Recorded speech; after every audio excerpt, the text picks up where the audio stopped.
All right, welcome everybody. If you could come in and take your seats.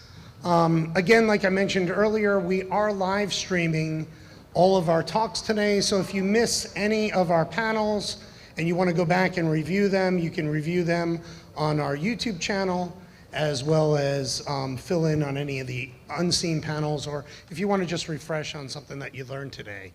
Our panel now is about sex, science, and psychoactives. So I want to give an opportunity for each of our panel members to introduce themselves, starting right here with Heather. Am I on? I'm on. My name is Heather Reilly Hiemstra. I am the founder of Rockstar Botanicals. I am all about your endocannabinoid receptors. And our plant botanicals, including cannabis, activate those receptors, which is the key to good sex. The key to good sex. The key to good sex is your endocannabinoid system and healthy aging. And we see that all the time. Adam, our local chemist, would you like to introduce yourself? Give a little bit of your background as well. Hello, my name is Adam McKay. I'm a director of Cannadelic Plant Sciences and Science Safe. So I am a chemist by trade, and I specialize in research in tryptamines and other psychoactive medicines. Thank you, Adam. He's being a little modest, but that's okay. Angela? Hello, I am Dr. Fisher. I founded Bionic Bloom and have a PhD in human sexual behavior, or the evolution thereof. I'm happy to be here. Excellent. And Yeah.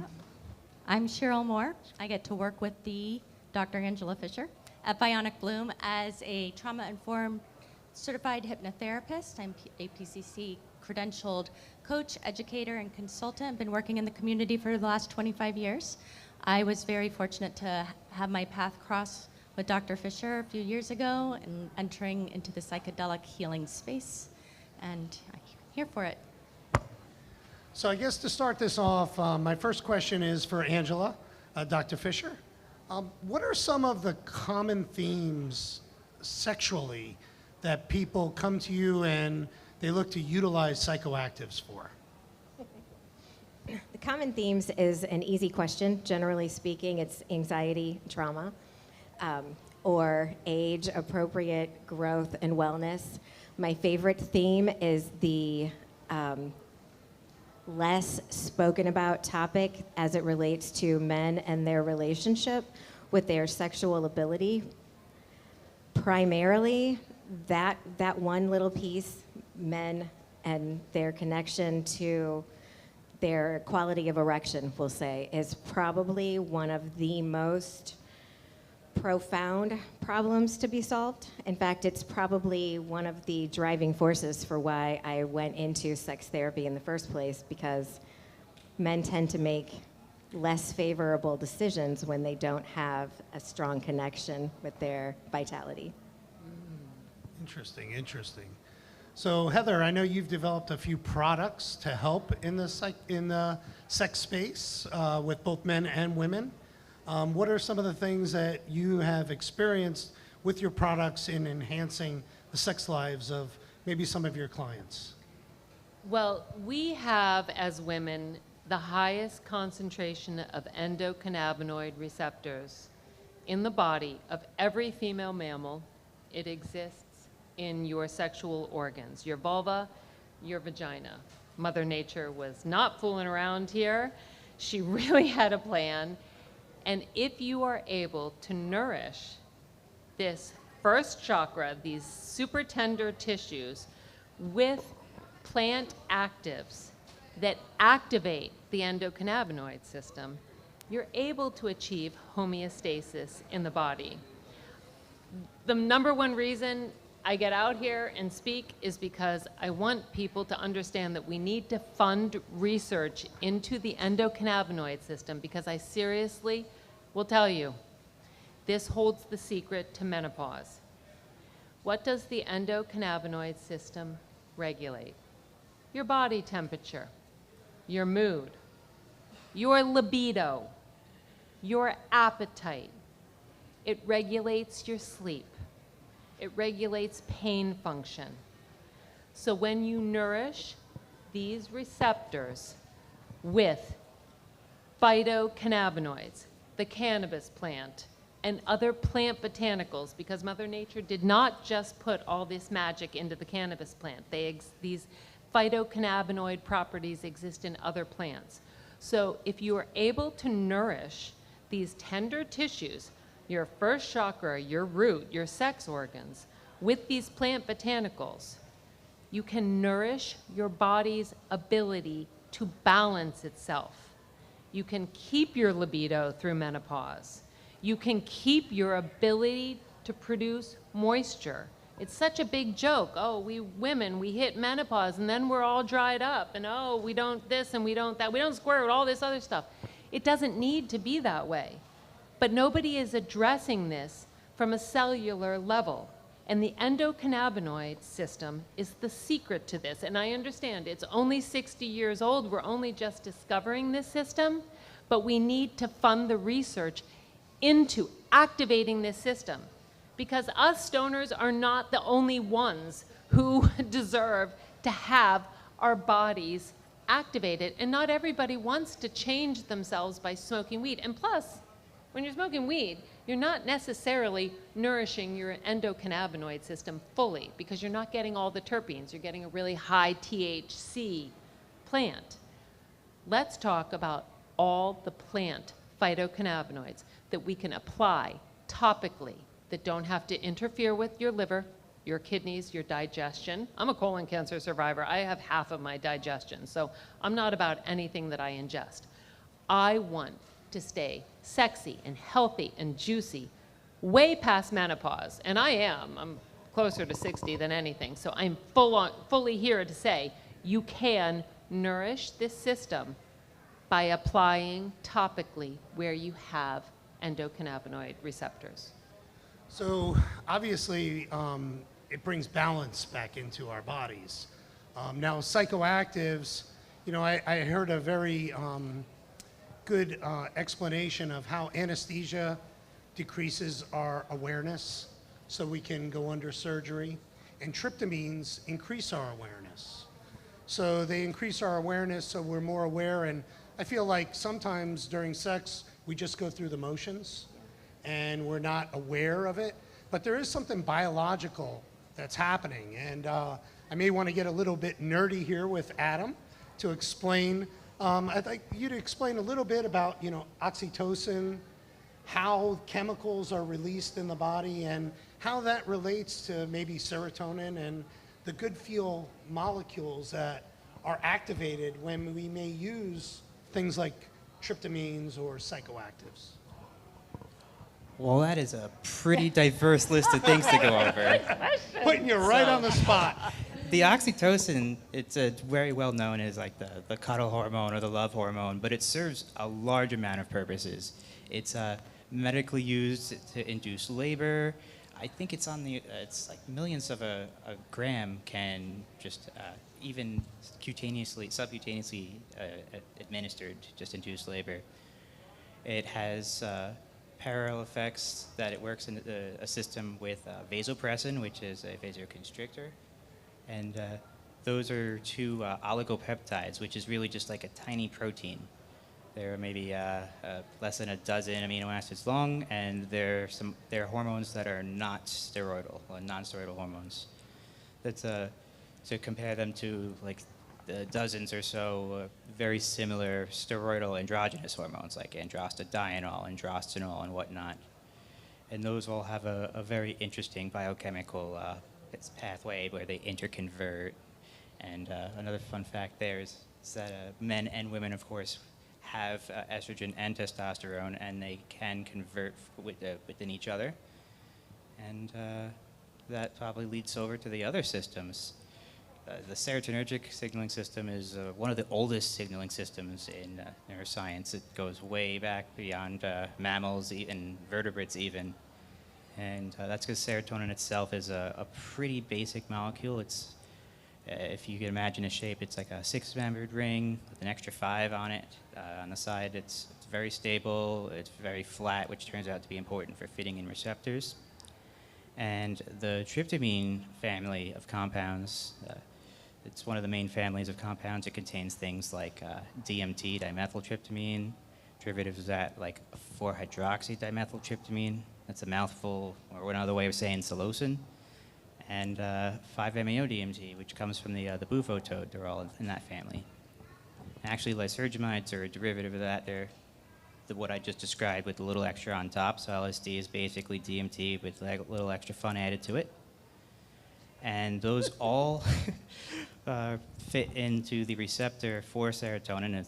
There's a whole bunch of those. It's called the 5-HT family of receptors, DMT, psilocin, and whatnot. Psilocin comes from psilocybin, by the way. Those fit in the 2A subcategory. It's just literally a number for anyone who's not looking at a microscope with receptors right now. But that is a way to differentiate it from other things like the bufo toad, which if anyone's ever done that, it's not very visually psychedelic, is it? That's because it activates the 1A receptor. I'll stop saying these numbers in a second, but the 3A receptor, that actually is what Zofran works on as an anti-nausea medicine non-psychoactively. So it's a pretty diverse system. To wrap that point up, these tryptamines and LSD, they are a category of drugs that work by pretending they're serotonin by looking at it, as opposed to many other types that cause something to happen, like MDMA would cause a release of certain compounds. So that's also why serotonergic compounds tend to be much safer. You don't really ever have overdoses on psychedelics too often. And they also have a rapid onset of tolerance. So that should be a pretty sufficient answer to the very long list of questions you asked. Great answer. I loved that. Dr. Fisher? I would like to chime in just a little bit, if it's okay with everybody. I'm going to make this what I consider to be a super sexy, nerdy answer, sexy for the rest of us. The difference between Tantra, connection, and the kind of sex that the average person is having, anybody know? It's connection, the love hormone, it's the oxytocin. When we are talking about sex and psychoactives or sex and psychedelics, we are talking about the activation of that connection, whether it's by yourself internally or externally with one or more people. The connection is the literal difference. The sexiest part of what he said was the love hormone. All of that to explain why we need connection and how using our plant medicines or natural hormones or natural ways to increase our natural hormones is what makes that sexual experience so much more profound. So much so that we could call it Tantra. So do you find in your practice that people that have anxiety or they're dealing with depression, it makes it very difficult for them to connect with that because they're putting too much expectations or putting too much pressure on themselves to perform, so to speak? Would that be a... So out there at our booth, it says, ask us about mushrooms and sex or sex and mushrooms. The reason for that tagline is specifically because the best sex that you're ever gonna have is the sex without anxiety. And if you can use the plant medicine, the fungus or the THC, the cannabis, whichever, if you can utilize that in the right dose, you can basically lift the veil of anxiety and leave it behind you and you don't even notice it's happening. So yes, in that space we do. That's the reason we have that tagline, because sex and psychedelics is how you can have the real sex without all of the history, without trauma, without the anxiety. It's how we can exploit our own vulnerabilities without even noticing we are and show up present to the event. Just to chime in real quick on that, you're absolutely right about the anxiety-less sex being the best. And it turns out that there is a strong correlation between deficiencies in oxytocin and problems with anxiety and depression as well. And ability to orgasm. And ability to orgasm as you age, too. As you age, which is one of the primary functions of anti-aging, is the ability to orgasm. A recent study that just came out, it was a small study, 80% of women, when they orgasm, produce their own endocannabinoid, and its only function in the body is to boost your immune system. It is super mega important for your longevity to continue to produce the hormones that you produce when you orgasm. And if you've been in our office, you've heard probably somebody say some kind of way at some point, you've had a prescription to self-pleasure because of that Yeah. orgasm and all of the associated hormonal responses are necessary for healing. And everybody is so different. That's why these kinds of conventions are fantastic, because you have all these modalities that can help you find your own pathway. It might not be this pathway, it might be that pathway, it might be a different one. Just like when you're partaking in cannabis, my terpenes are not your terpenes. What my body needs might not be what your body needs. So find out, tune in, like Huxley wasn't wrong, tune in, right? Or tune out, like tune into your own body to figure out what resonates. What allows you to have the kind of sex that Angela is talking about, where the veil is lifted, where you're able to truly connect without that anxiety. That's your longevity, and that's your secret to good menopause. I'll tell you that right now, as somebody who's through it. Cheryl, would you like to add? Yeah, as we get older, the subconscious load that we're carrying gets greater unless that finally comes into our awareness and we can deal with it. And psychedelics, anything that you're using to allow yourself to create a safe space to enter into that, bring it into the awareness and allow for healing, is why we're here. And intimacy with ourself first Yes.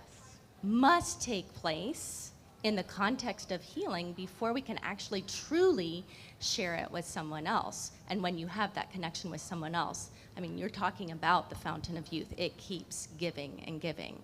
So, we're here to facilitate healing on all levels. And one of the things that we don't realize subconsciously, the culture that we were raised in, the trauma that we inherited in the DNA, particularly religious trauma, if you come from a conservative family, you've inherited that. You've got to deal with that to some extent and address what you heard and believed for survival as a child. Let's heal it so that we can shed that and start walking in the truth, our truth as we understand it, authentically living the life we were intended to be healed. So that's a round of applause right there. That's amazing. Exactly. Absolutely, absolutely. Heather also said you can play with her medicine or our medicine or some, and I just want to say you can also play with all of those medicines together because they play nicely and Yes, they like they each do. other. So it's not or, yes, it's you're right. and. You're absolutely right. Plants work well together. Yes. Plants work well together. So when you have couples that are looking to enhance their experience with psychoactives, I know there's a lot of misconceptions. I know I had some myself in the past. How do you get couples on the same page? So they are, one isn't doing one thing and one isn't using the other one to go to a different place. What are the strategies that you've found have been effective to get, a partner together with their other partner and be in that same space? 2 words: curiosity and kindness. Curiosity. The 2 most important characteristics of any relationship, whether it's yourself or others, your pets, your children, curiosity and kindness, you're not going to be on the same page. You might not get to the same page out of a 40-year relationship more than twice. That's okay. We just need to be able to ask the why and be patient enough to hear the answer. That's it. It's really it. The expectations change dramatically based on any individual couple that are here presenting. And if we can appreciate, if we're doing a needs pyramid for couples, there's, bottom basic needs, anything above abuse, right? The middle is like pizza. The top is our filet mignon. The filet mignon of couples' needs is raw acceptance with appreciation.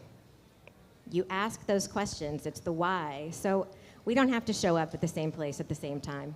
but we do need to show up without judgment and genuine curiosity. Now that is powerful. That is powerful. You know, because we always try and, you know, find what we found for ourselves, and we want that in our partner. And meeting them where they're at, so to speak, is something that we do in the psychedelic space. You know, and I think that in relationships, we sometimes forget that. And, you know, removing judgment, integrating acceptance, and really just being a good human to your partner and not trying to force them to go down the path that you may see could be a great way to build that bond and that relationship. If I might add one thing to this, I think that when women enter menopause, or, I mean, it's such a long process, but their partners need to be really understanding of all of the changes that they go through. And it's not just women, men go through these changes as well with your testosterone levels. But it's really important, and it's been the greatest gift that I've experienced in Rockstar blends is, you know, and of course I came to it because I had cancer, you know, 18 years ago. My husband had to be slow and be accepting of the changes that I was going through and how I was handling them. And if we as partners are able to help nourish our partners as they change, then everything can continue to be great and change and grow and be beautiful. But if we don't acknowledge the changes, then we're not truly being supportive. And we're not being curious. As Angela said, you have to be curious. And our needs change, our desires change, and our response pleasure centers change as we age. So we need to be really cognizant of that, I think. Yeah, and that's a big part of that awareness piece, you know, Yeah. being aware of not only ourselves, but the people that are in our immediate circle, you know, that we interact with on a daily basis, and, you know, being a little bit more open to be aware of the things that are happening with them as well. You know, we start down this path, and a lot of times it's all about me, you know, about my growth and how I'm growing, you know, but we're not alone in this world. You know, many of us have partners that are our other half, you know, that are in this with us, in this, you know, like Chris Dyer was saying earlier, in this video game we're playing of life. You know, so it's very interesting to me on how sex plays a big part in that relationship with your immediate partner, and, you know, throughout society, what's expected of us, what we're thought to be able to provide, and those abilities that we may think that we've lost as we age, you know, due to hormonal imbalances or those abilities. So with that being said, what I'd like to do is I'd like to open up to questions from the audience on what your burning desires, burning questions are for our panel here today. So does anybody have a question that they'd like to speak about? No questions? One there, you got some? Oh, right over here. If you could stand up and say your name. Hi, my name is Jude. I had a question for Heather. How did you, just as a woman, bring such like a raw topic to like a relatively like more powerful, I know it's changing, but relatively male-dominated industry? Because like I didn't hear about this until like you. Well, I had a number of things happen all at the same time. I was 37 years old, and I had colon cancer, big fat tumor sticking out of my colon, sticking through my stomach. Right after our son was born, I never thought I'd get pregnant. I was living in Italy. My husband was living in California. We were not planning on this, and all of a sudden I'm pregnant, and all of a sudden I realized, wow, there's a whole bunch of stuff nobody ever tells you about. So that was my first clue, that wow, wait a minute, hold on. And then, you know, I have the baby, I have this big fat tumor, then I think, and I shun the chemo. The next thing I find out is I got another baby on the way. And I'm like, oh shit, what am I doing now? And then I started to realize that there's just all this stuff that nobody talks to you about as a woman. Does anybody tell you that when you stop producing estrogen, when you hit menopause, that the wall of your vagina will become thinner? And that sex may become painful? And that you might decrease your libido? Like if somebody had told me 30 years ago that my libido would decrease, I'd be like, I'd put my house on it that that wasn't the case. But then that starts to happen. And nobody is giving us alternatives that are truly non-toxic and truly non-harmful. Most lubes contain a lovely little ingredient called propylene glycol. I am deathly allergic to propylene glycol. This is not something I can put on my pussy. And yet, I could buy it at CVS. It's in vapes. It's in vapes. See, I don't do vapes. So this is crazy to me. And I keep saying over and over, I was born in the 60s. Gen X has hit menopause, and we are not here for this bullshit because there is no reason why any of us should dry up. I have raised my kids. They both have their driver's license as of Thursday, so God's help me right now. But I am ready to get back to changing the world like I did before my kids came. Don't tell me that I'm dry. You know, it's like I always say, my kids will say, oh, look at that lady, she didn't return her grocery cart. And I'm like, do you think her pussy might be dry and irritated and itchy? And it's 185 degrees outside and she doesn't want to walk across the parking lot? Did you ever think that? My poor teenagers are like, oh my God, Mom, no. But now I'm thinking that. I love we're live streaming right now. All right, hooray. I hope my mother's watching. I mean, it's really a conversation that we need to have, because there's no reason why, as you age, you should stop being as juicy and sexy and vibrant and powerful as you are. There's no reason for it. And here's the bottom line. When you orgasm, you probably produce an endocannabinoid that boosts your immune system. And you need that. We all need that. And you men, if you think you don't need it, you're wrong, because we'll kill you in your sleep if we're not in a good mood. So I think you need that, right? It's really important. No, all joking aside, it's really important to nourish women in this way.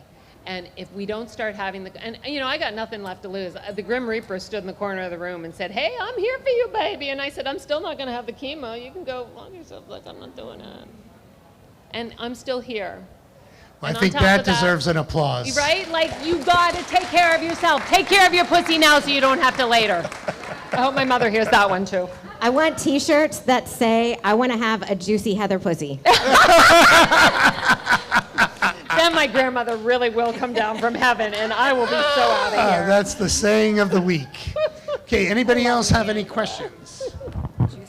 Hi, I don't have any questions, but I'm here to do a testimonial for Heather. Because I met Heather, was it December? December. At another one of these conventions called Psychedelic Fest, which was at the factory. At Winterdelic. I was bedridden for a year before I met Heather. I have a disease called trigeminal neuralgia, which is a disorder of the brain caused by a dentist, but we won't even go there. It caused me to go into depression. I didn't eat. I can't eat. I lost all my nutrients. My sex drive was over. I've been married 21 years. I have a husband that's 59 years old, and he acts like he's 14. I mean, this guy is nonstop. When I didn't want to have sex anymore, I didn't know what to do, because he starts talking about dry pussy and, you know, my skin getting crepey and tired all the time and no energy.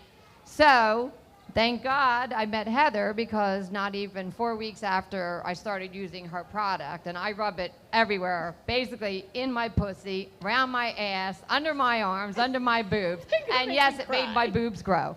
Within 6 months, I went up a cup size, and I don't have any other reason to explain it. I've been the same weight since high school. I never had kids. But the only thing I'm doing different is using her product. So, yes, my pussy is wet. I do squirt again, and I jump my husband's bones every night. So I am here to say her product does work, and never give up. I'm 59 years old, and now I feel like I'm in my 20s again. So thank you very much for giving me my life back. Thank you, thank you. All right, does anybody else have a question?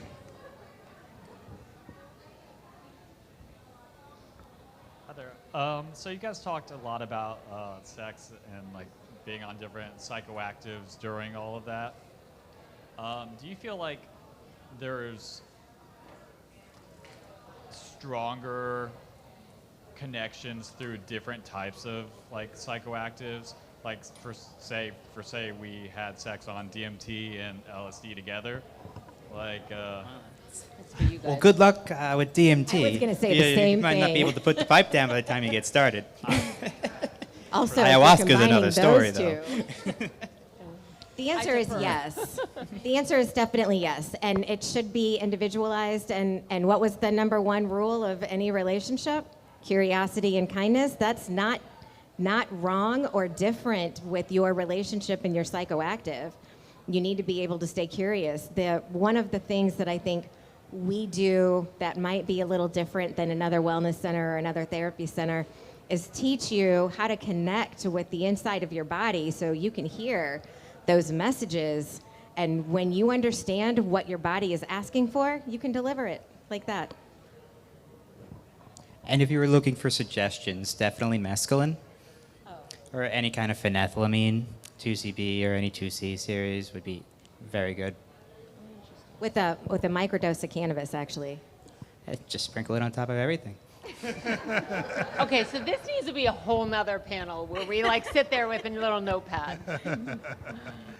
All right, do we have any other questions?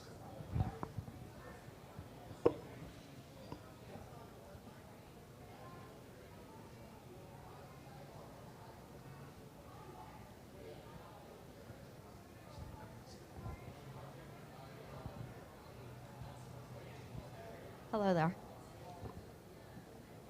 So I'd like a suggestion. I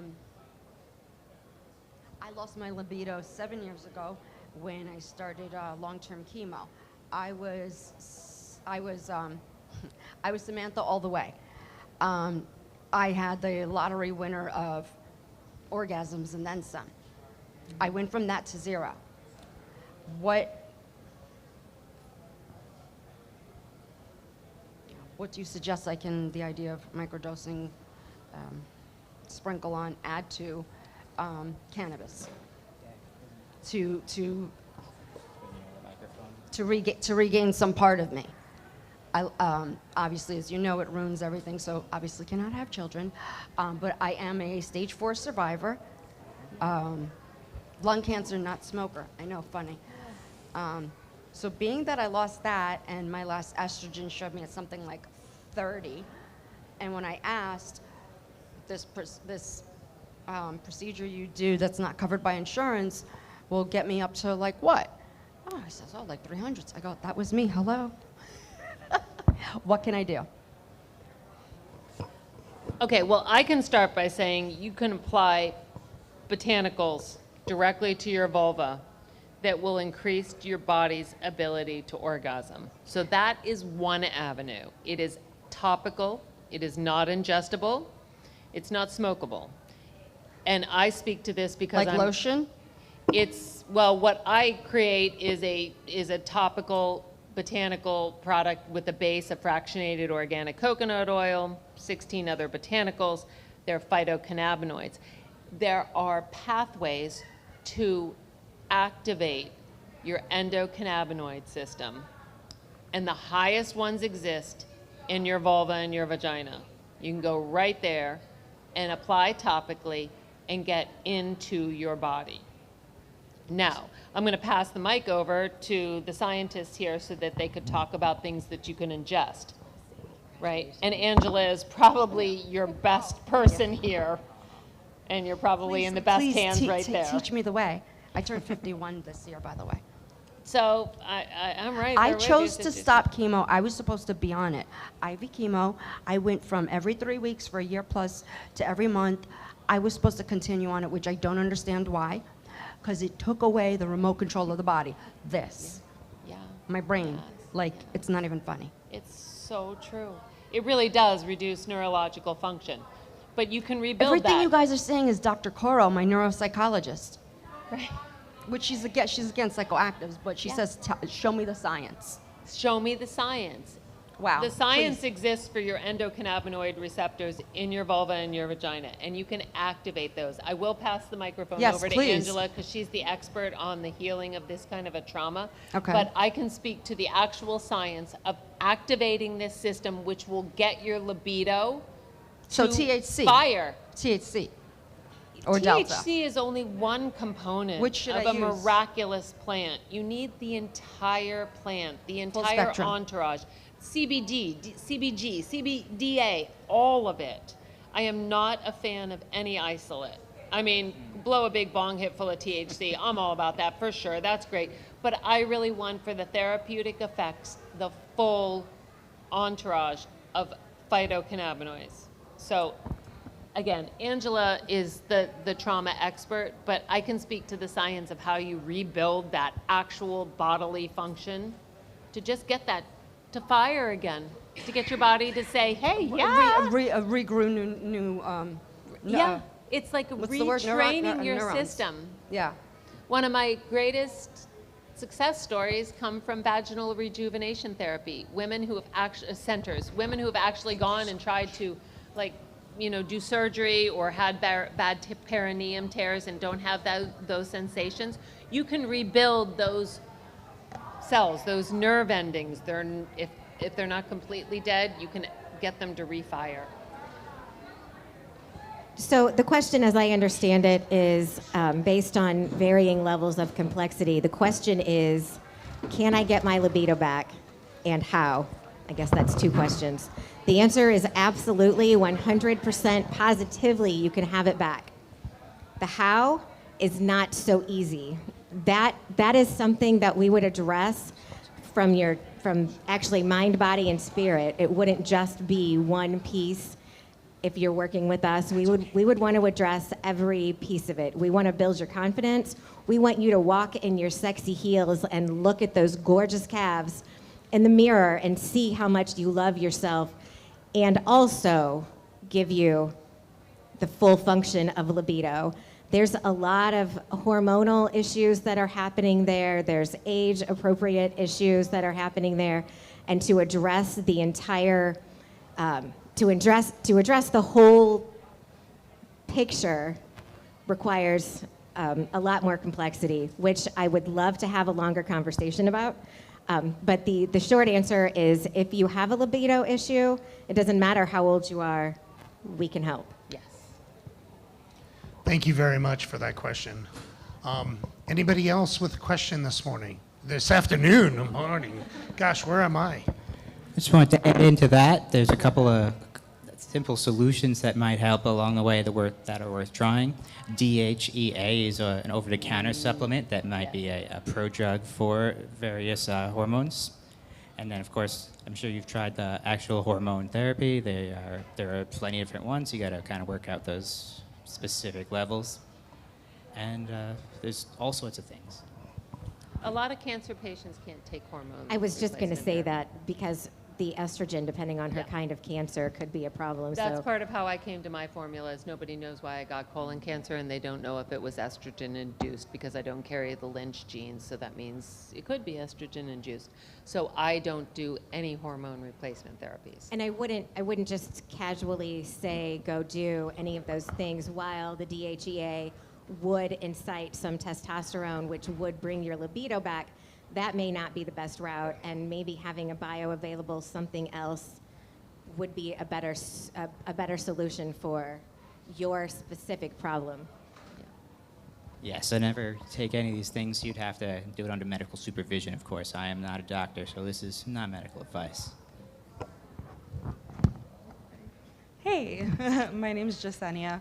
So my assistant is going through menopause and she had breast cancer. So I know you spoke a lot about both of those topics. Is there anything here? She's open to cannabis, but is there anything here I could possibly buy for her to help her with her menopause symptoms? Because she's going through it in the office, and I just want to be a good boss to her. Well, I feel really embarrassed to make an unshamed plug for Rockstar Woman, but that's my wheelhouse. I just want to help women go through menopause. So this is a topical product, and because I don't have an ascending colon. They removed 21 centimeters of my colon when they removed the big fat tumor. I don't rely on anything that I can ingest, smoke, eat, anything. I rely on topical plants to help me. I can tell you, I'm sorry, I don't No, mean to go, cut you baby. off. Go. I can tell you that the conversation we had earlier about oxytocin is definitely something to look into. There is a lot of research coming out on how oxytocin specifically is an adaptogen, so to speak, for things like breast cancer or estrogen-dependent cancers. So while we couldn't say, go take a hormone, we can say, go get yourself or get her some high doses of oxytocin, which isn't as easy as I make it sound to get. But if we I use combine a topical oxytocin every single day. if we combine oxytocin with what she's got, we can probably solve her problem. And I know Adam's been working on some research on an oxytocin vape pen. Well, it's currently administered in a nasal mist, according Nasal to the mist. FDA. So I have been looking in to see what kind of vaporizability it has in your favorite solvent, of course, propylene glycol. Ha! Well, that's a whole other form of administration. I like rapid dissolved tablets. I don't like anything that's You missed us at Sublingual. Tantradelic. That's what we passed out today. And so when we were talking about the difference between Tantra and connection and normal people's sex, we were talking about activating that oxytocin, and especially in couples kind of therapy. That's exactly where we need to be to rebuild exploitation of vulnerability in a safe place. Exploitation. My husband always talks about, like, he saw me go through the first baby, and then he's like, wow, and then you did it again. Oh, right, oxytocin. Like, that's the only reason. Stay away from the oxytocin if you're pregnant, though.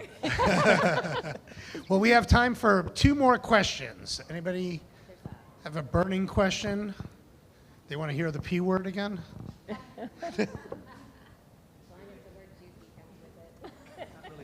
I just had a suggestion, not really a question, toward this young lady over here. My thought is I haven't heard anybody discuss detoxing and going on fasting. What I notice when I fast for 7, 10, 14 days, after the 7th day is where your energy is high, you got great circulation. If you're juice fasting, you're doing daily enemas, you know, that kind of stuff, you're going to get rid of so much, you're going to stimulate so much circulation that I hear a lot of people get, personally myself and others, their libido comes back. They can have an orgasm when they meditate, like what's going on, like things are wakening up. So I just wanted to emphasize that, like detoxing, properly fasting, juice preferably, you know, ginger's known for, you know, for libido as well. But these are the things that I would suggest for anybody with cancer.